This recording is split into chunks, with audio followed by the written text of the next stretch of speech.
마가복음 13장 14절로 27절입니다. 신약성경 78쪽입니다.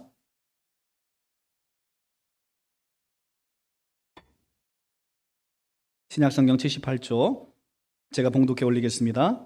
멸망에 가증한 것이 서지 못할 곳에 선 것을 보거든 읽는 자는 깨달을진저 그때 유대에 있는 자들은 산으로 도망할지어다.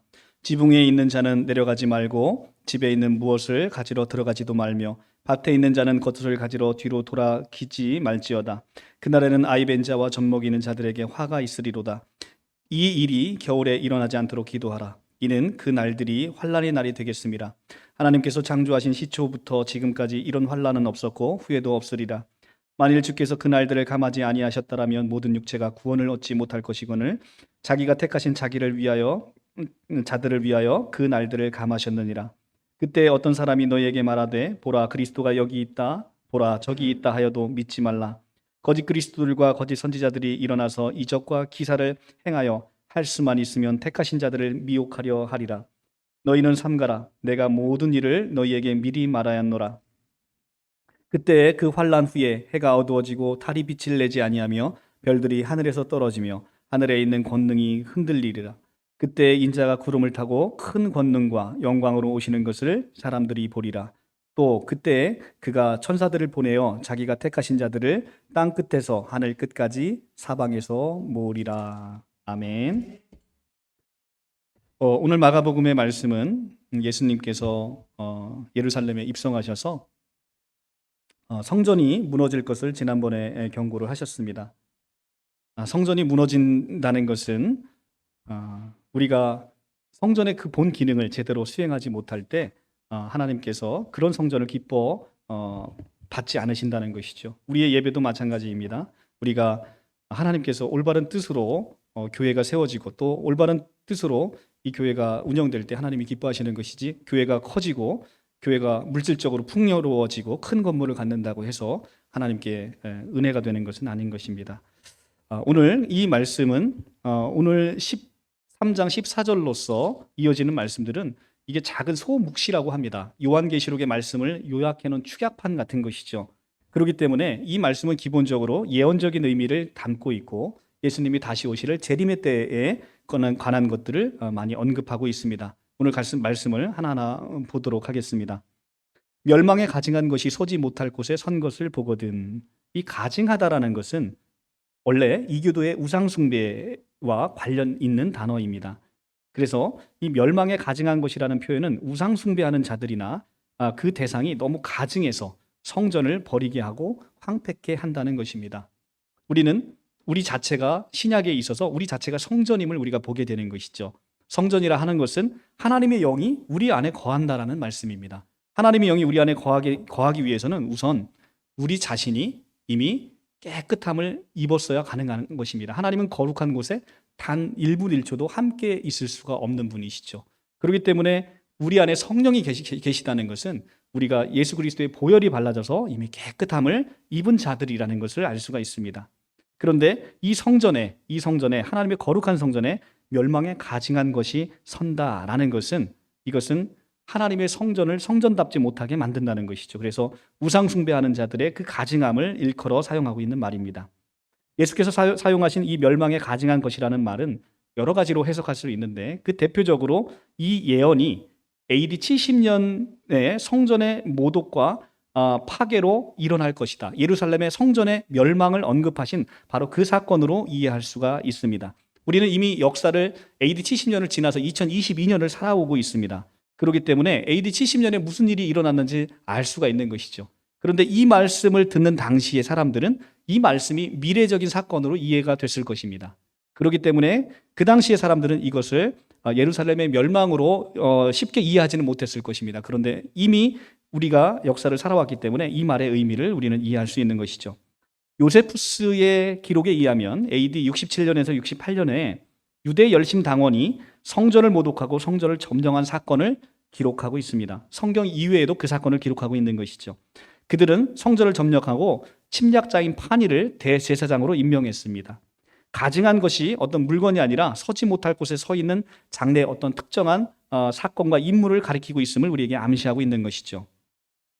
문자적으로 멸망에 가증한 것이라는 의미는 헬라어 토 부델루그마 테스 에레모세오스라는 단어를 쓰는데, 이것은 다니엘서가 기록하고 있는 70인역에 나타나는 그대로의 용어를 차용한 것입니다. 이 70인역은 여러분들 잘 아시겠지만 예수님 시대에도 예수님은 헬라어 성경을 봤거든요. 그러니까 이 70인역에서 나타난 이 단어를 그대로 가지고 온 단어가 바로 이 멸망에 가증한 것이라는 용어입니다.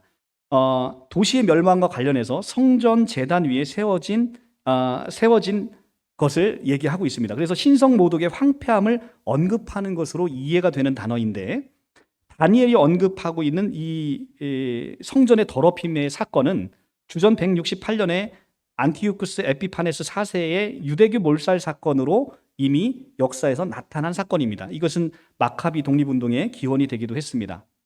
예수는 이 사실을 이미 알고 있죠. 왜냐하면 이미 AD 168년은 지나오기 때문에 이것은 예수님뿐만 아니라 모든 사람이 알고 있습니다. 그런데 예수님은 사실은 이게 역사적 사건으로 거쳐오지 않았다 하더라도 이 사건을 잘 알고 계시죠. 왜냐하면 그분은 하나님이시기 때문에 시간 밖에 계시는 분이라 이 사건을 모를 수가 없습니다. 마찬가지 이때 이 사건을 접한 사람도 이 사건이 있었던 것은 알고 있습니다. 이 유대 백성들도 이 사건을 알고 있는 것이죠. 그래서 예수님께서는 이와 같은 안티오쿠스 에피파네스 4세 때 있었던 멸망에 가증한 일이 다시 한번 너희에게 있을 것이라고 경고하고 있는 것입니다. 이 말씀을 가지고 신천지에서는 마태복음 24장이 지금 마가복음 13장과 본문이 상당히 유사한 것인데, 병행 본문인데, 이 본문이 주재림 때 일어날 미래의 일인데 어떻게 멸망에 가증한 것을 가지고 주전 168년에 일어난 안티오쿠스 에피파네스 4세의 유대교 몰살 사건으로 설명할 수 있느냐라며 기독교를 조롱하고 있습니다. 그리고 일부 그 설명을 하는 목사님의 동영상을 캡처를 해서 교리비교 영상에 지금 띄워놓고 있습니다. 참으로 안타깝고 어리석은 행태가 아닐 수가 없습니다. 우리는 성경에 있어서 성경을 해석하는 것과 성경을 적용하는 것은 너무 다른 문제입니다. 우리가 성경을 적용할 수 있죠. 성경을 의미를 해석하고 성경을 적용할 수 있는데 그 성경의 적용은 다양하게 적용할 수 있는 것이죠. 그런데 이 성경의 적용에 있어서 멸망에 가증한 것은 바로 역사상으로 나타난 안티오쿠스 에피파네스 4세의 성전의 점령 사건을 적용해서 얼마든지 설명할 수 있는 거예요. 그런데 그 설명의 적용을, 이 본문은 지금 미래의 사건인데 어떻게 과거의 사건을 가지고 미래에 일어난다고 얘기를 하느냐, 이런 아주 편협한 생각으로 기독교를 조롱하고 있습니다. 그 목사님이 과거에 일어난 사건을 미래 사건으로 설마 그렇게 이해를 했겠습니까? 그런데 그 짧은 동영상 하나 놓고 상대방을 비판하는 것은 너무나 안타까운 행태가 아닐 수가 없습니다. 본질을 왜곡하고 있는 것이죠.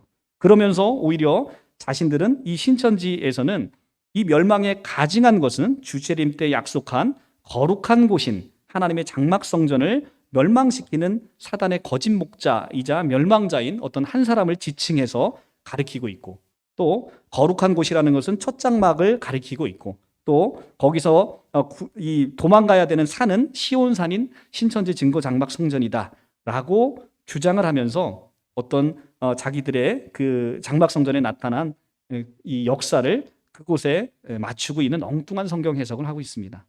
그런데 그런 성경 해석도 그냥 우리가 웃고 넘어갈 수 있는 문제입니다. 그런데 중요한 것은 이렇게 성경을 해석하는 데 있어서 사악함이 있다는 거예요. 그것은 뭐냐면 온 우주의 주인이신 예수 그리스도를 끌어내리고 자기의 교주를 그 자리에 앉히고자 하는 사악함이 그 안에 있기 때문에 이런 성경 해석이 터무니가 없다는 얘기를 하고 있는 것입니다. 그래서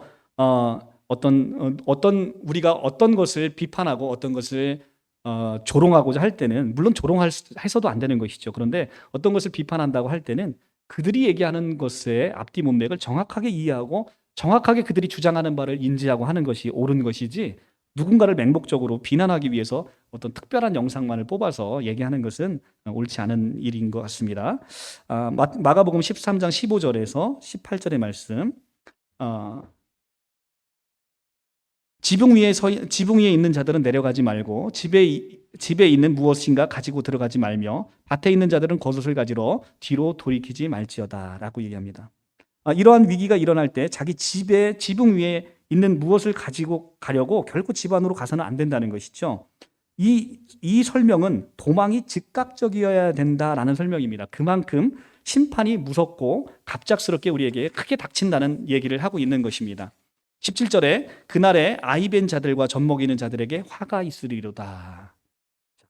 이 17절의 번역은 너무나 번역이 잘못되어 있습니다. 오히려 이 성경의 번역은 영어 번역 성경을 보면 더 자세하게 그 의미를 이해할 수 있습니다.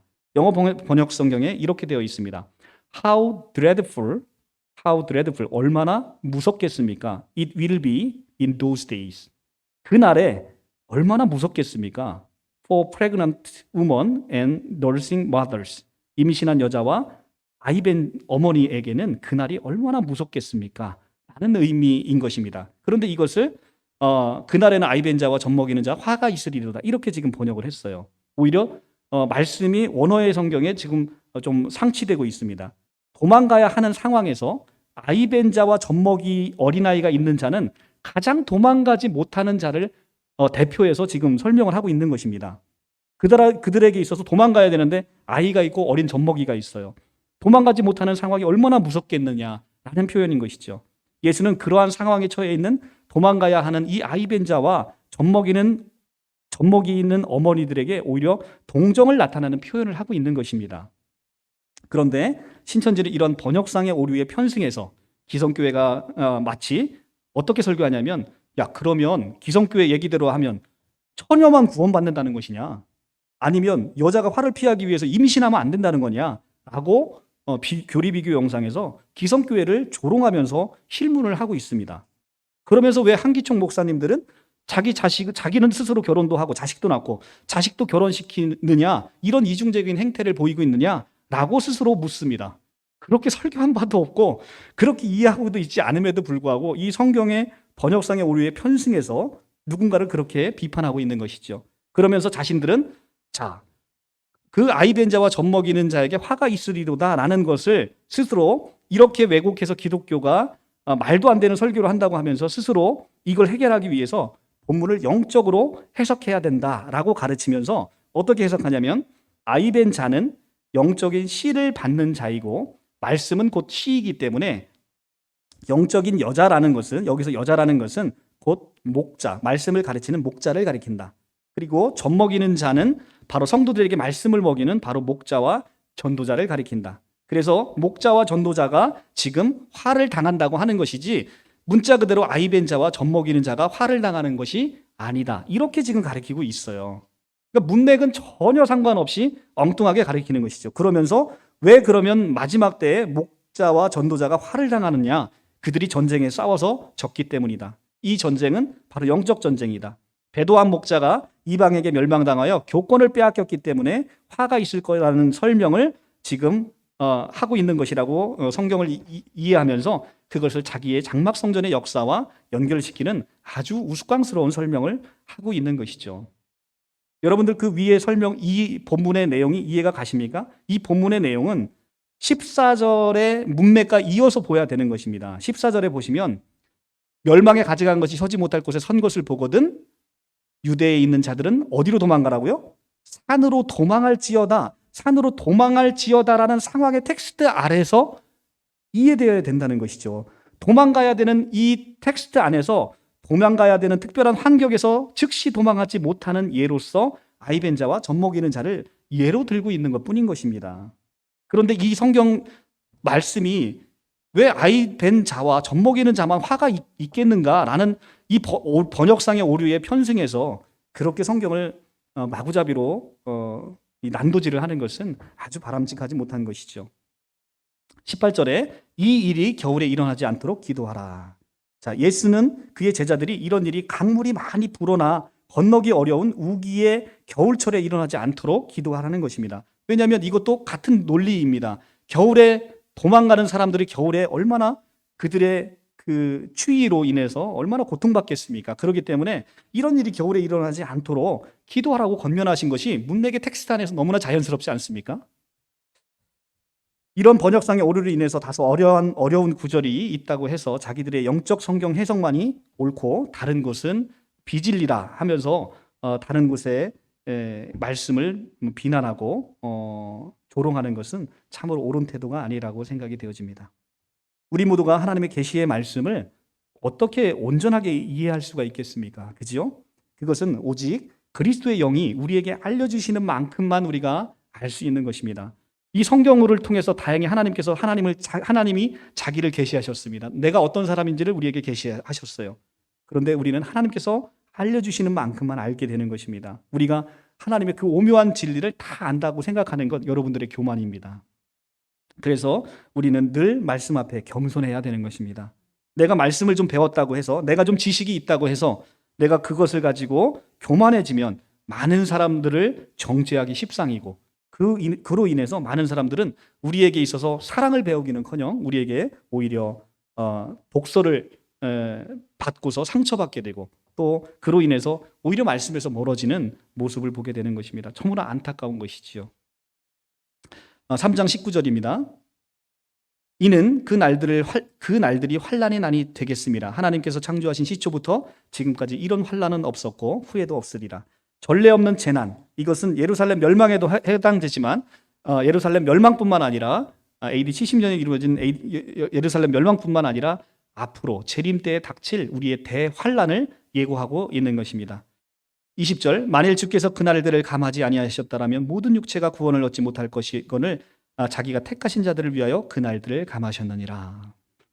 주께서 우리에게 이 날들을 그냥 쏟아 부으시면 우리에게는 모든 육체가 살아남지 못한다고 얘기를 합니다. 그런데 우리가 요한계시록에 가서 보면 이 마지막 환난의 재앙을 퍼붓기 전에 자기의 백성들을 인치시는 모습을 보게 됩니다. 자기의 백성들을 끔찍히도 사랑하셔서 이 모든 환난에서 거뜬히 우리가 승리하고 이겨낼 수 있는 그런 보호 장치를 하나님께서 다 해놓으셨다는 것입니다. 마가복음 13장 21절, 그때 어떤 사람이 너에게 말하되 보라 그리스도가 여기 있다, 보라 저기 있다 하여도 믿지 말라. 그때는 언제입니까? 바로 심한 고통과 도망하는 그 날 중에 누군가가 이 환난과 고통의 때 누군가가 그리스도가 여기 있다 저기 있다 주장하는 자들이 나타난다는 것이죠. 지금 여러분들 난리와 난리의 소문을 듣고 있습니다. 너무나 세상이 뉴스 틀어보기가 겁날 만큼 세상이 환난과 고통 가운데 있습니다. 코로나 바이러스로 인해서 심각하게 우리가 고통을 받고 있죠. 그런데 그때 이런 환난을 틈타서 그리스도가 여기 있다 저기 있다 라고 얘기하면서 세상을 미혹하는 자들이 나타난다는 것이죠. 이미 한국에서도 너무 많은 사람들이 나타났습니다. 그죠? 신천지 뿐만 아니라 많은 이단들이 나타나서 지금 거짓 선지자 행세를 하고 있습니다. 그런 거짓 선지자들은 특별히 이적과 기적을 행합니다. 22절에 보면 거짓 선지자들과 거짓 그리스도들과 거짓 선지자들이 일어나면 이적과 기사를 행하여 할 수만 있으면 택하신 자들을 미혹하려 하리라. 이들은 뭐를 행한다는 것입니까? 바로 이적과 기사를 행한다는 것입니다. 그래서 이 이적과 기사, 신천지가 가장 강조하는 게 뭡니까? 우리의 이 교세가 커지는 것을 보라고 얘기를 합니다. 그것은 분명 이적과도 같습니다. 그렇게 짧은 시간에 교회가 부흥하는 것도 참으로 힘든 일입니다. 그런데 그런 이적과 기사, 이것은 거짓 선지자들이 얼마든지 행할 수 있다는 거예요. 그런데 중요한 것은 그 귀신을 쫓고 막 귀신을 쫓아내고 병 고치는 은사를 가진 거짓 목자들이 나타나서 사람들의 마음을 뺏는다는 것입니다. 근데 중요한 것은 이러한 것들은 그들이 그리스도를 나타나는 게 아니라 오히려 거짓 선지자 자체를 주목하게 만든다는 것입니다. 여러분들, 저는 세상에서, 제가 기도했잖아요. 세상에서 가장 부족한 자입니다. 여러분들, 저를 보실 게 아무것도 없어요. 저를 본받을 게 아무것도 없습니다. 중요한 것은 뭐냐면 내 안에 있는 그리스도, 또 내가 증거하는 그리스도, 그분만이 참되시다는 거예요. 우리가 많이 귀신을 내쫓으시고 병 고치시는 목사님들을 볼 수 있습니다. 그런데 그분의 능력으로 말미암아 누가 주목되는지를 보시라는 것입니다. 하나님이 높아지고 그리스도가 높아지지 않으면 그들의 귀신 쫓임과 병 고침이 무슨 의미가 있겠습니까? 그들이 하나님처럼 높아지면 아무 의미가 없는 거예요. 여러분들은 저는요, 하나님께 어떤 능력을 받은 것도 없습니다. 아무 능력이 없어요. 제가 여러분들 제가 지금 3일 금식 중에서 하나님께 어떤 영적인 메시지를 받아 여러분들에게 전하는 거, 그런 거 아닙니다. 하나님의 말씀은 하나님의 말씀 가운데 능력이 있는 거예요. 그 말씀을 제가 은혜로 누리고 제가 받은 은혜를 그냥 여러분들에게 드리는 것뿐입니다. 하나님이 저를 특별히 세우시기 위해서 어떤 능력을 주시거나 여러분들을 획기적으로 제가 변화시킬 수 있는 능력이 아무것도 없는 사람입니다. 아무 능력이 없기에 주의 능력만을 의지할 뿐인 것이죠. 그분이 여러분들에게 능력을 주실 것입니다. 이것이 목자가 그리스도에게로 여러분에게 인도하는 가장 중요한 사역이라고 생각합니다. 가장 제가 새해에 다짐한 것은 여러분들의 마음을 훔치지 않겠다는 것이죠. 여러분들의 마음을 절대로 훔쳐서는 안 되는 것입니다. 여러분들의 마음은 오로지 예수 그리스도에게만 가 있어야 되는 것입니다. 하나님만 보고 신앙생활 하십시오. 저도 언젠가는 무너질 만한 연약한 그냥 사람에 지나지 않습니다. 그러니까 누굴 보고 신앙생활 하지 마시고 오로지 영원히 변치 않으시는 그 진리신 예수 그리스도 그 한 분을 보고 여러분들이 신앙생활 하시기를 권면드립니다. 오늘 말씀에 할 수만 있다면 이라는 문구를 여러분들이 잘 보셔야 됩니다. 할 수만 있다면, 그러니까 기본적으로 그들의 미혹은 성공하지 못한다는 것입니다. 그들은 할 수 없다는 것입니다. 할 수만 있다면 미혹하고자 하는데 하나님의 보호하신 가운데 여러분들이 놓여 있기 때문에 그들은 할 수 없다는 것입니다. 여러분들은 이미 하나님의 보호 아래서 하나님의 든든한 후원을 받고 계시는 것입니다. 그 사실에 감사하시기 바랍니다. 23절 너희는 삼가라 내가 모든 일에 너희에게 미리 말하였느라. 예수께서는 이 제자들에게 위기의 날에 거짓 함정에 빠지지 않도록 우리에게 이렇게 말씀을 통해서 이게 이미 우리에게 교훈을 주고 있는 것입니다. 24절에 그때 환난 후에 해가 어두워지고 달이 빛을 내지 아니하며 별들이 하늘에서 떨어지며 하늘에 있는 권능들이 흔들리리라. 해달별은 무엇입니까? 첫 창조에 있는 가장 위대한 작품 중에 하나입니다. 그리고 우리 생활에 가장 밀접하게 연결되어 있습니다. 해달별이 흔들리고 해달별이 떨어진다는 것은 첫 창조의 모든 권능, 그러니까 하나님의 모든 창조 질서가 심하게 흔들린다는 것입니다. 이것을 영적으로 해석해서 해는 목자, 달은 전도자, 별은 성도 이렇게 얘기해서 어떤 영적인 해석을 하고 있는 신천지의 이런 해석 방식은 성경의 텍스트 안에서 이해되기가 상당히 어려운 내용인 것이죠. 우주적인 사건이 지금 발생한다는 것입니다. 우주적인 흔들림이 있다는 것입니다. 그래서 이 첫 창조의 모든 것들이 흔들릴 때 우리는 극심한 공포와 두려움을 갖게 되는 것이죠. 우리는 이러한 공포와 두려움을 갖게 될 것입니다. 지금도 이미 갖게 되고 있죠. 그런데 우리 사람들은 어리석죠. 어리석어서 우리가 모든 사람의 죽음을 보면서도 이 죽음이 나에게 곧 닥칠 거라는 생각을 못하고 있습니다. 우리 주변에 많은 사람들이 코로나가 걸리고 있음에도 불구하고 그 코로나가 나에게는 닥칠 것이다 라는 생각들을 쉽게 하지 못한다는 것입니다. 늘 우리는 안전하다고 하다라는 생각으로 우리가 하나님의 말씀에서 이 마지막 때의 이런 급박성, 임박성을 우리가 제대로 느끼지 못하면서 살아가고 있다는 것이죠. 그런데 이 날은 곧 우리에게 올 것이고 또 지금 이미 와 있다는 것입니다.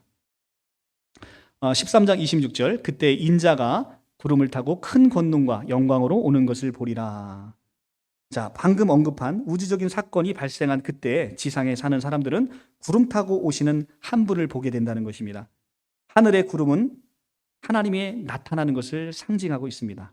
구름을 타고 오신다라는 것은 하나님이 영광 중에 나타나신다는 것입니다. 출애굽기 16장 10절 그리고 출애굽기 24장 15절 16절 출애굽기 34장 5절에 보면 구름 가운데서 여호와가 나타나시고 구름과 함께 나타나신 것입니다. 그러니까 이 구름이라는 것은 여호와의 영광의 상징이고 여호와의 현현의 상징인 것입니다. 이런 구약 성경과의 텍스트 안에서의 연결을 시키지 못하니까 구름 타고 오시는 하나님, 구름이 어떻게 하나님이 손오공도 아니고 구름을 타고 오시냐? 구름은 영이다, 보이지 않는 영이다. 이렇게 해석하는 해석은 참으로 어리석기 그지없는 해석입니다. 성경의 텍스트 안에서 항상 구름은 구약 성경에서 이어지듯 여호와의 영광을 상징하는 것입니다. 한번 우리가 같이 한번 볼까요? 출애굽기 16장 10절 한 절만 보겠습니다. 출애굽기 16장 10절 106쪽입니다. 구약성경 106쪽.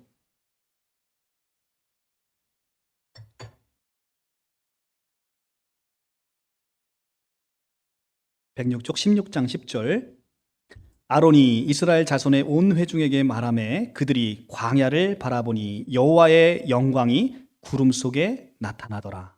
여호와의 영광이 어디에 나타납니까? 구름 속에 나타나는 것이죠. 여호와의 영광이 구름과 함께 나타나는 것입니다. 그러니까 구름은 영을 뭐 영 보이지 않는 영 이런 얘기를 하고 있는 게 아니라 여호와의 영광, 여호와의 현현을 상징하고 있는 것입니다. 구름을 타고 오신다는 이 타다라는 헬라어 단어는 메타라는 단어예요. 메타라는 단어는 영어 성경에서 어떻게 번역됐냐면 with로 번역됐습니다. with라는 것은 함께라는 거잖아요. 함께. 그러니까 구름과 함께 여호와가 나타나시는 것이죠. 여호와는 영이시니까 보이지 않잖아요. 그러니까 구름과 함께 나타남으로 여호와께서 현현하셨고 여호와께서 영광 중에 나타나셨다는 것을 우리가 알 수 있는 것입니다. 그러니까 큰 영광 중에 권능을 가지시고 하늘의 영광을 가지시고 예수님께서 다시 오신다라는 것을 알려주고 있는 것입니다.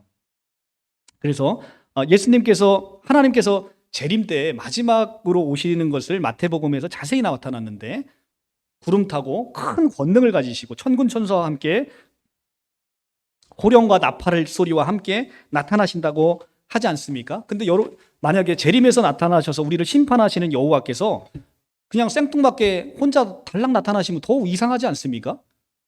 막 영광 가운데 엄청난 천군 천사와 함께 나타나는 것이 훨씬 더 너무나 심판주의 모습으로 너무나 당연하지 않습니까? 그런데 항상 신천지는 이렇게 도둑같이 몰래 어떤 사람의 몸뚱어리에 도둑같이 나타나는 이런 재림주를 상정하고 있는데 너무나 성경의 텍스트와 맞지 않는 것이죠. 자, 그래서 27절 또 그때 그가 천사를 보내어 자기가 택하신 자들을 땅 끝으로부터 하늘 끝까지 사방에서 모으리라. 왜 사방에서 천사들이 이렇게 모으고 있겠습니까? 바로 자기의 백성들을 지키시기 위한 것이죠. 마지막 환난의 때 우리도 환난을 피해갈 수 없습니다. 그런데 환난을 맞이할 때 우리는 하나님께서 우리를 지키시는 하나님을 경험하게 된다는 것이죠. 그래서 우리를 사방에서 자기 백성을 모으셔서 하나님이 보호하심 가운데 지키시겠다는 겁니다. 그러니까 우리가 난리의 소문을 들을 때, 난리와 난리의 소문을 들을 때 우리가 해야 되는 것은 무엇입니까? 바로 하나님께 더 집중하고 예수 그리스도의 그 성전 안에 거하는 것이죠. 예수 그리스도 안에 거할 때 우리는 이 모든 환난에서 우리가 구원함을 얻을 수 있다고 얘기하고 있습니다. 마가복음 28장에서 37절의 말씀을 보도록 하겠습니다. 무화과나무의 비유를 배우라. 그 가지가 연하여지고 잎사귀를 내면 여름이 가까운 줄 아나니 이와 같이 너희가 이런 일이 일어날 것을 보거든 인자가 가까이 곧 문 앞에 이른 줄 알라. 내가 진실로 너에게 말하노니 이 세대가 지나가기 전에 이 일이 다 일어나리라. 천지는 없어지겠으나 내 말은 없어지지 아니하니라. 그러나 그날과 그때는 아무도 모르나니 하늘에 있는 천사도 아들도 모르고 아버지만 아시느니라. 주의하라. 깨어 있으라. 그때가 언제인지 알지 못함이라. 가령 사람이 집을 떠나 타국으로 갈 때 그 종들에게 권한을 주어 각각 사물을 맡기며 문지기에게 깨어 있으라 명함과 같으니 그러므로 깨어 있으라. 집주인이 언제 올지 혹 저물 때일지 밤중일지 닭 울 때인지 새벽일는지 너희가 알지 못함이라. 그가 호련히 와서 너희가 자는 것을 보지 않도록 하라. 깨어 있으라. 내가 너희에게 하는 이 말은 모든 사람에게 하는 말이니라 하시니라. 아멘. 무화과나무의 비유에서 우리가 배우라는 것입니다. 열매 없는 무화과나무는 11장에서 이미 예수께서 저주하셨습니다. 그러니까 어떻게 됐습니까? 예수님이 처음에 예루살렘에 들어오셔서 제일 먼저 성전을 가셨죠. 성전을 살펴보셨습니다. 예수님이 오시면 우리 안에 성전의 모습을 보는 것이죠. 우리 안의 모습이 어떤지. 그러고 나서 열매 맺지 못하는 성전을 뒤엎으셨죠. 그리고 나서 무화과나무를 저주하셨습니다. 열매 맺지 않는 무화과나무를 저주하신 것이 마치 성전을 저주하신 것처럼 우리가 이해가 됐고 해석이 됐습니다. 이런 열매 없는 무화과나무가 죽은 11장의 말씀과 달리 오늘의 또 무화과나무의 비유가 나옵니다. 이것은 다른 무화과나무, 새 무화과나무를 얘기하고 있는 것입니다. 11장에 나오는 무화과나무, 저주받은 무화과나무와는 다른 무화과입니다. 이 무화과나무는 가지가 연해지고 잎사귀를 냅니다. 그리고 곧 이런 환난 후에 열매를 맺게 될 것입니다. 택함받은 자들이 극도로 주의하면서 겪어야 할 모든 환난과 핍박은 재난일 뿐만 아니라 이것은 바로 우리에게 소망의 시작이라고 제가 지난 시간에 말씀드렸습니다. 바로 13장 8절의 말씀이 성경에서 왜곡돼서 번역이 돼서 그 의미를 이해하지 못했는데 다시 한번 볼게요. 13장 8절. 민족이 민족을, 나라가 나라를 대적하여 일어나겠고 곳곳에서 지진이 있으며 기근이 있으니 이는 재난의 시작이라. 여기서 재난으로 번역되어 있는 아르케이 오딘이라는 단어는 The beginning of the birth pain이라고 제가 말씀드렸습니다. 출산의 해산의 고통이라고 번역해야 된다고 말씀드렸고, 이것은 영어 성경에 그렇게 정확하게 번역을 해놨습니다. 그러니까 이것이 난리와 난리의 소문을 듣고 민족과 민족의 전쟁이 일어나는 것이 재난이다라는 것으로 끝나면 우리는 소망이 없잖아요. 근데 이것은 재난이 아니라 해산의 고통, 아르케이오딘이라는 단어라는 거죠. The beginning of the birth pain이라는 거예요. 그러니까 이것은 해산의 고통. 해산의 고통은 뭡니까? 곧 고통이 오지만 이내 생명의 탄생으로 말미암아 우리가 기뻐한다는 것이죠. 성도들의 고통의 끝은 재난이 아니라 생명의 탄생의 시작이라는 것입니다. 그러니까 우리에게 해산의 고통은 소망인 것을 보게 된다는 것이죠.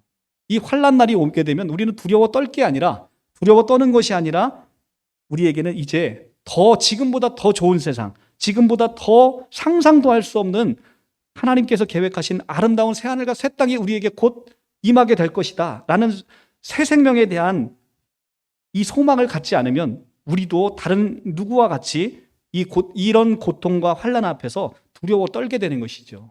소망이 없는 자는 무서워 떨게 되는 것입니다. 왜 여러분들 죽음이 무섭습니까?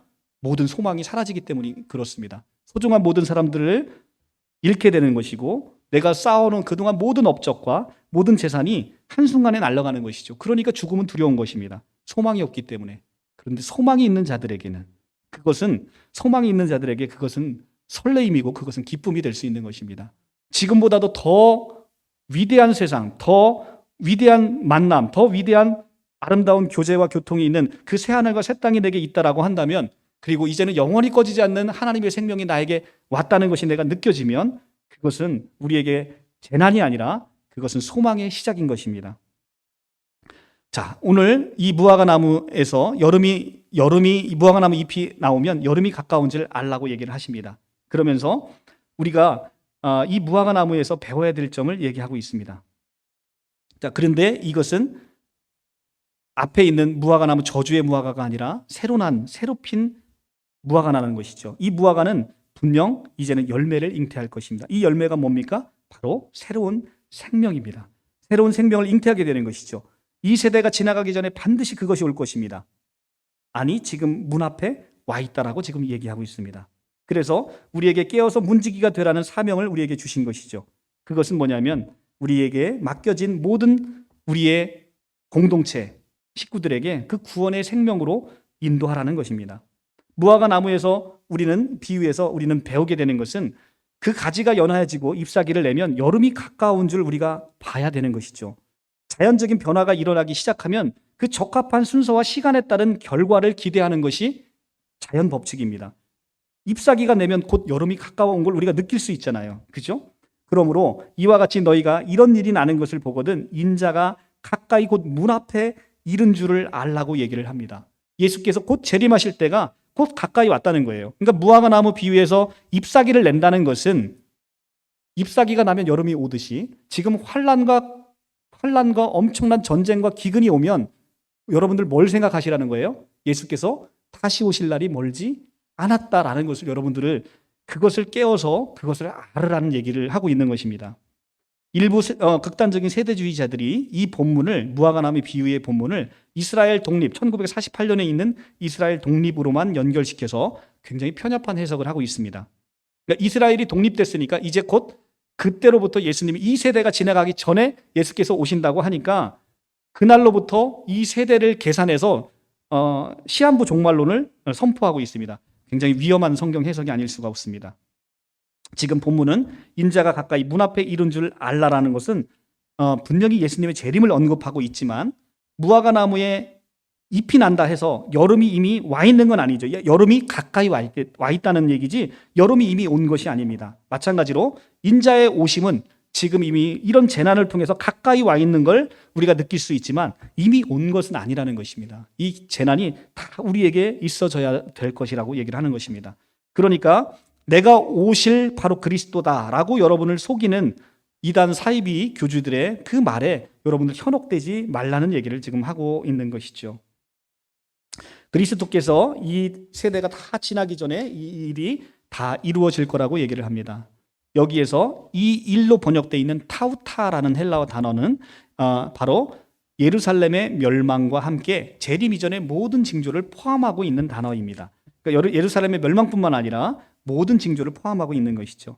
이 세대가 어떤 세대를 말하는지에 관해서 많은 성경 해석학자들의 해석이 존재합니다. 그런데 무엇보다도 1차적으로는 곧 있을 예루살렘의 멸망과 관련해서 거기 서서 예수의 말씀을 듣는 그 세대를 1차적으로 언급하고 있는 것이고, 둘째로 재림과 관련해서는 이 세대라 하는 것은 사람의 시간의 관점에서, 크로노스의 시간의 개념에서 이해할 게 아니라 카이로스적인 하나님의 시간의 관점에서 이 세대가 지나가기 전에 일어날 것이다 라는 것으로 해석하는 것이 옳은 것입니다. 그렇기 때문에 우리가 이것을 크로노스의 시간의 계산으로, 종말을 시간으로 계산해내서 이때 시한부 종말론, 종말이 이루어질 것이다 라고 얘기하는 것은 아주 위험한 성경 해석이 아닐 수가 없습니다.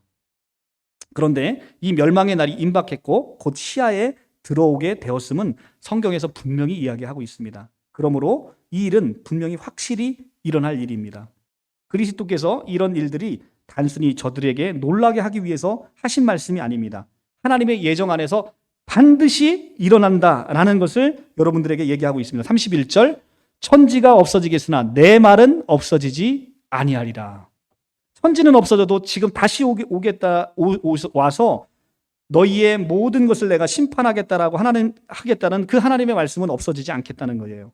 그리고 그 날이 너무도 가까이 우리의 통 밑에까지 와 있다는 것입니다. 저는 코로나 사태를 보면서 그걸 느꼈습니다. 주변에 많은 사람들이 코로나를 걸리면서 코로나가 내 통 밑에까지 와 있구나라는 것을 느끼죠. 마치 이런 겁니다. 영적으로 깨어 있으면 여러분들이 이제 마지막 때가 우리 통 밑에까지 와 있구나라는 것을 느낄 수가 있는 것입니다. 이런 예언의 한마디도 이루어지지 않을 말씀이 없다라고 예수님이 말씀하십니다. 예수께서는 이 모든 일들이 일어날 때까지 이 세상의 종말은 오지 않을 것이라고 선언합니다. 그래서 이 말씀이, 예언의 말씀이 반드시 올 것이다라는 것을 우리에게 역설적으로 강하게 표현하고 있습니다. 세상 끝날에 대해서 어느 때 그날이 임하는지 우리는 묻지 말아야 됩니다. 왜 그렇습니까? 그날을 물어보는 것은 합당한 질문이 아니랍니다. 왜냐하면 그날과 그때는 아무도 모르나니 아버지만 아신다라고 32절에 되어 있습니다. 천사들도 모르고 아들도 모른답니다. 오직 아버지만 알게 되니까 우리가 그날과 그때가 언제냐라고 그날과 그때에 집중하는 것은 어리석은 일이라는 것이죠. 그래서 그 정확한 시간은 하나님의 계획 가운데 예정되어 있는데 그 말은 하나님만 아시고 천사와 그 누구도 알지 못한다라는 것입니다. 우리가 이 시간을 아는데 집중하는 이유는 무엇입니까? 성경에서 저는 개인적으로 가장 복받은 사람이 누구라고 생각하냐면 십자가 우편 강도예요. 그러니까 많은 사람들이 그 사람을 굉장히 부러워합니다. 세상에서 할 것 못할 것 다 하고 마지막에 예수 그리스도 잠깐 보고 그분의 신성을 보고 고백함으로 천국 간 아주 대표적인 인물이 십자가 우편 강도죠. 그런데 우리는 그 십자가 우편 강도를 누구나 꿈꾸고 있다는 거예요. 내가 제멋대로 살다가 마지막에 예수 믿고 구원받아야지, 그러면 나는 가장 아주 얕게 살은 사람이 되는 것이죠. 그런데 그러기 때문에 우리는 마지막 그날과 그때를 궁금해하게 생각하는 거예요. 왜냐하면 그날과 그때, 그 임박한 바로 그 찬스만, 내가 내 멋대로 살다가 그 찬스만 하나님께 구원받는 찬스로 이용하기 위해서 그날과 그때를 궁금하게 생각한다는 것입니다. 그런데 하나님은 그런 것을 우리에게 허락하지 않으셨다는 것이죠. 그런데 오늘 본문에서 좀 우리에게 좀 신학적으로 고민이 되는 단어가 있죠. 그건 뭐냐면 아들도 모르고. 여기서 아들이라면 누굽니까? 바로 예수 그리스도입니다. 그분은 하나님이신데 어떻게 하나님이 모르시는 게 있으실까? 전지전능하신 그분이 모르실 수 있을까? 그래서 우리가 예수 그리스도를 누군지 아는 건 너무나 중요합니다. 예수 그리스도는 참 하나님이시요 참 사람입니다. 두 가지 인성을 다 가지고 계시죠. 오늘 이 본문에서는 하나님으로서의 아들을 얘기하는 게 아니라 인간으로 오신 그 아들, 인자로 오신 바로 예수 그리스도를 얘기하고 있다라고 초대교회 교부들은 이해를 하고 있습니다. 그래서 그러면 하나님의 전지전능함과 모순되어 있지 않지요. 어찌됐든 중요한 것은 이 본문에서 우리가 행해야 할 두 가지 의무를 우리에게 알려주고 있는데, 그것은 바로 깨어 기도하라는 것입니다. 우리로 하여금 항상 깨어 있게 하기 위해서 그 시간을 비밀로 붙이신 것입니다. 우리가 공부하는 학생에게 시험 언제 볼지 모르는데 갑자기 시험을 봅니다. 시험을 예고하지 않고 봅니다. 그러면 학생들은 어떻게 해야 됩니까? 항상 언제 볼지 모르는 그 시험에 대비해서 공부하고 있어야 되잖아요. 그러니까 깨어 있으라라고 얘기합니다. 33절 주의하라. 깨어 있으라. 그때가 언제인지 알지 못함이라. 그렇죠? 자, 지금 1시간 후에 예수님이 오신다고 생각해 보십시오. 세상 밖에 있는 모든 것들은 지금 난리가 날 것입니다. 그런데 그때를 깨어 기도하는 여러분들에게 있어서는 그날이 소망의 시작이라는 것입니다. 그래서 우리는 항상 깨어 있으라는 것입니다. 그래서 주의하라. 주의 강림에 대한 그 소망을 가지고 항상 깨어 있으라는 것입니다. 깨어 있는 자들에게는 시험이 두려울 게 없어요. 언제 시험을 보더라도 나는 이미 준비되어 있으니까. 주님의 강림에 대한 이런 신앙을 방해하고 우리 마음을 산란하게 하고 생각을 복잡하게 하는 모든 것에 있어서 주의하라고 오늘 권면하십니다. 깨어 있으라. 하나님의 강림에 대비해서 우리에게 깨어 있으라고 얘기하고 있으신 것이죠. 매일매일 우리는 이렇게 준비된 삶을 살아라라고 지금 말씀을 하고 있습니다. 그러면서 우리에게 비유 하나를 우리에게 주십니다. 34절입니다. 가령 사람이 집을 떠나 타국으로 갈 때 그 종들에게 고난을 주어 각각 사물을 맡기며 문지기에게 깨어 있으라 명함과 같으니. 자, 비유 속에서 우리 주인은 멀리 떠나가셨습니다. 예수께서는 이 땅에 오셨지요. 그리고 우리에게 말씀을 맡기시면서 하나님은 멀리 떠나가셨습니다. 이 비유는 초림에 오셔서 다시 승천하신 예수 그리스도를 이야기하고 있습니다. 이 주인은 멀리 떠나 있습니다. 멀리 떠나 있으니까 이제 모든 책임은 말씀을 맡은 우리에게 주어져 있습니다. 우리는 이 책임을 잘 감당해야만 되는 것입니다.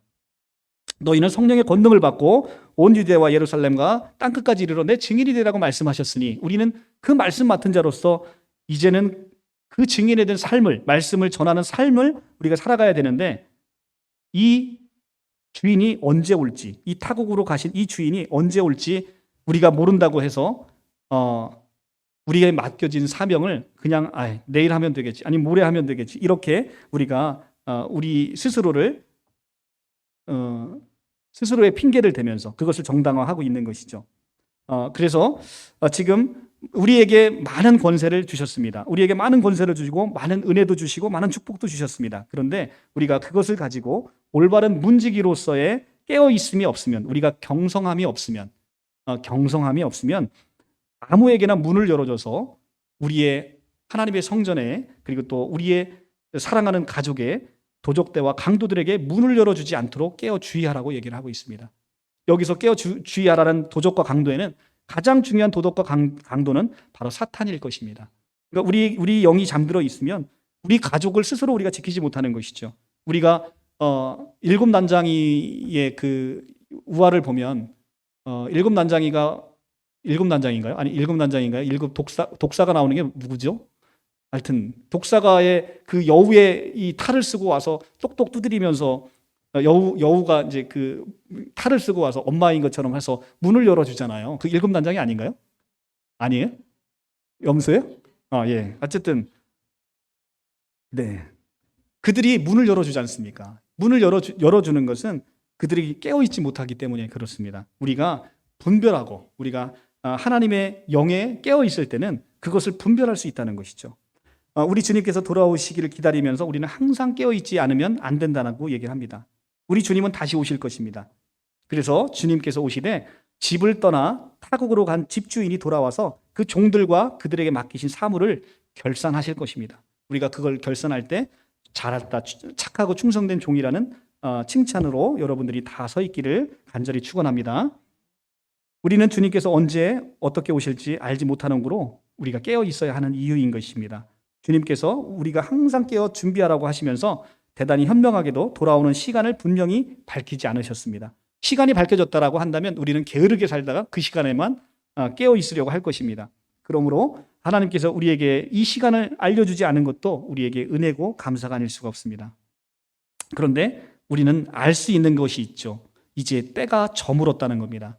때가 저물면 이미 때가 저물어서 이제는 주께서 오시는 날이 너무나 가까웠음을 우리가 알게 되는 것입니다. 때가 저물었다는 것은 우리가 이 세상을 보면서 알 수 있습니다. 저물다라는 표현은 굉장히 부정적인 표현이고 흑암의 세력이 가득 잠겨 있는 때라는 것입니다. 예수께서 이 땅에 오셨을 때 많은 교부들은 그날이 동짓날이라고 그렇게 고백하고 있습니다. 그 이유는 뭐냐면 동짓은 밤이 가장 긴 날이에요. 밤이 가장 긴 날에 예수께서 오셨다는 것은 세상의 가장 암흑 가운데 하나의 빛이 오셨다는 것입니다. 마찬가지로 지금 저물다라는 것은 이미 세상이 혼탁할 대로 혼탁하고 이미 타락할 대로 타락해서 더 이상의 아무런 소망이 없는 그 상황을 얘기하고 있는 것이죠. 지금 우리의 때는 저물었다는 것입니다. 그래서 이제는 이 세상에서 소망이 없이 그리스도의 올 날만을 기다려야 되는 바로 그런 때이라는 것이죠. 우리가 우리의 세상 밖이 이렇게 저물었다는 것을 영적으로 분별하지 못하면 늘 태만에 빠져 있게 되는 것입니다. 주님께서 재림에서 오실 날이 임박해 있다는 것입니다. 히브리서 10장 37절에 잠시 잠깐 오면 오실 이가 오시리니 지체하지 아니하시리다 말씀하셨습니다. 잠시 잠깐 오면 오실 이가 오실 것입니다. 지체하지 않겠다라고 말씀하십니다. 우리는 태어나자마자 죽음을 향해서 내달리는 인생을 살아가고 있습니다. 우리는 주님 말이 이제는 우리의 죽음을 통해서 이제 주님의 날이 얼마 남지 않았음을 느껴야 되는데, 아까도 얘기했지만 어리석은 우리 인간은 이 죽음이라는 게 나는 피해갈 것이라고 그렇게 생각하는 어리석음을 범하고 있습니다. 내일 죽을지 모레 죽을지 모르는 인생을 살아가면서도 우리의 생명이 늘 안전하다고 생각을 합니다. 무엇에서 오는 그 확신인지 모르겠습니다만 우리는 그런 확신 가운데 살고 있다는 것이죠. 참으로 안타깝습니다. 우리는 주께서 우리에게 주신 생명이 언제 걷어갈지 모르겠습니다만 그때 정말 기쁨으로 할렐루야 부르면서 우리가 하늘나라에 입성할 수 있는 우리 성도님들이 다 되시기를 바랍니다. 주님께서는 이렇게 갑작스럽게 오십니다. 한밤중에 도적이 오는 것처럼 그렇게 아무도 예견되지 않은 그때 하나님께서 오신다는 것입니다. 그때 우리 깨어있는 우리는 하나님의 오심을 기억하면서 더욱더 하나님의 다시 오심을 우리가 준비할 수 있게 되는 것이죠. 중요한 것은 재림의 시간이 아니라 재림의 사실에 있다는 것입니다. 재림의 시간이 아니라 재림의 사실이 있다는 것은 이 재림은 반드시 온다는 것입니다. 충성되고 지혜로운 종은 인자가 언제 오시든 그의 오심을 준비할 것입니다. 주의 종이 예상하는 것만큼 빨리 오지 않을지라도, 주께서 그 빨리 오지 않으실지라도 우리는 그의 반드시 오심을 믿고 준비해야 할 것입니다. 그래서 주께서 우리에게 요구하시는 모든 순종과 모든 의무를 우리가 이 땅에서 믿음으로 잘 감당해내야 되는 것이죠. 우리에게 맡겨진 사명과 순종으로 인해서 우리가 우리의 삶을 성실하게 살아갈 때 그분께서 오셔서 우리를 착하고 충성된 종이라고 칭찬하실 것입니다. 오늘 본문의 핵심은 깨어있음에 있습니다. 깨어있음을 강조하고 있습니다. 말씀 33절부터 4번이나 이 말을 반복하고 있습니다. 깨어있으라, 깨어있으라. 궁극적인 종말에 대한 태도를 우리에게 알려주고 있는 것이죠. 그런데 이 말씀이 종말을 걱정하면서 밤새 이제 그 불안에 시달리면서 불면의 밤을 지새우라 이런 뜻이 아닌 건 여러분들 알고 계시죠? 이것은 준비에 대한 태도를 얘기하고 경계에 대한 태도를 얘기하고 있는 것입니다. 영적으로 잠자고 있지 말라는 것이죠. 우리가 영이 깨어 있으라는 것입니다. 우리의 대적의 마귀가 우리를 두루 삼킬 자를 찾고 다니는 상황 속에서 우리가 영적으로 깨어 있지 않으면 우리는 죽음 속으로 계속 끌려가게 되는 것입니다.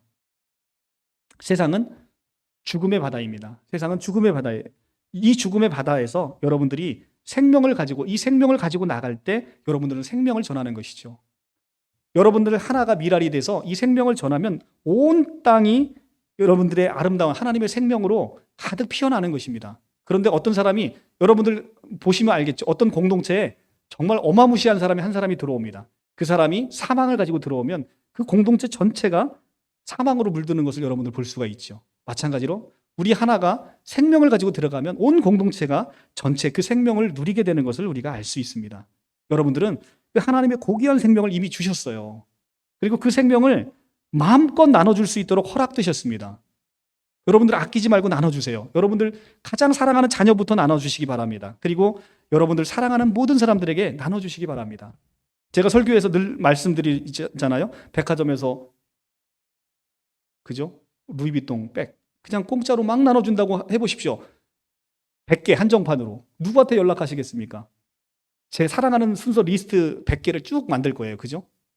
그런데 하다못해 그 루이비통 백도 그 정도인데 하나님의 생명은 얼마나 가치가 있겠습니까? 영원히 꺼지지 않는 이 생명을 여러분에게 주셨고 여러분들이 마음껏 축복하는 자에게 함께 주시기로 약속하셨습니다. 여러분들 마음껏 나눠주시기 바랍니다. 사랑하는 성도 여러분, 지금까지 우리는 하나님이 다시 오심을 말씀하시면서 우리에게 깨어있을 것을 권면하시는 것을 보게 됐습니다. 지금은 우리가 영적으로 잠잘 때가 아닙니다. 지금 우리가 모두 깨어서 이제는 다시 오실 하나님을 맞이할 준비를 해야 되는 것입니다. 우리 주님이 다시 오실 때 우리가 기쁨으로 맞이하는 삶으로 우리가 살아내야 한다는 것입니다.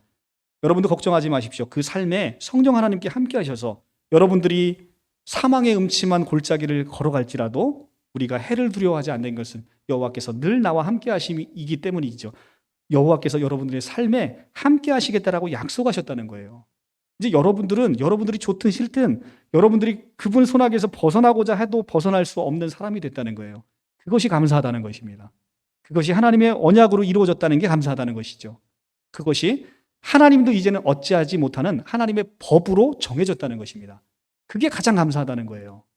이제는 하나님이 여러분들 보니까 제 하는 짓 보니까 얘는 꼴보기 싫어. 얘는 구원해서 좀 배제해주고 싶어. 그것도 이제 하나님은 그게 안 되신다는 거예요. 하나님의 법으로 선포했기 때문에 하나님이 그 법을 바꾸실 수 없다는 것입니다. 우리 로마서 8장 1절 오늘 사제의 말씀으로 주신 말씀으로 말씀 듣고 예배 마치겠습니다. 8장 1절 249쪽입니다.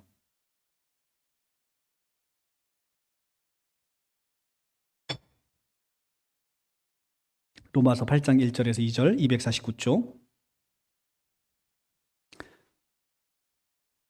1절에서 2절 우리 다 같이 합독하도록 하겠습니다. 시작. 그러므로 이제 그리스도 예수 안에 있는 자에게는 결코 정죄함이 없나니 이는 그리스도 예수 안에 있는 생명의 성령의 법이 죄와 사망의 법에서 너를 해방하였음이라. 아멘. 여러분들 이 말씀 믿으십니까? 여러분들을 해방하셨답니다. 그리고 이 해방하신 것은 이미 시간 안에서 이루어진 일이고 더더욱이 중요한 것은 생명의 성령의 법칙이라는 것입니다. 나의 생명이 들어간 자는 반드시 구원하기로 법으로 세우셨다는 거예요. 하나님이 아무리 여러분들이 꼴보기 싫어도 이제는 여러분들을 어찌할 수 없는 하나님의 사랑으로 반드시 하나님의 자녀의 품성을 여러분들에게 만들어내고야 마시겠다는 것이죠. 여러분들은 이렇게 하나님께 이미 붙들림 바 돼서 어떠한 정죄함도 없이 생명의 성령의 법이 여러분들을 죄와 사망의 법에서 여러분들을 건지셨음을 확신하시고 이 말세 그리고 우리가 난리와 난리의 소문을 들은 이때 여러분들이 정말 참 평안과 감사와 기쁨이 넘치는 삶으로 인도되기를 간절히 축원합니다. 기도하겠습니다. 하나님 은혜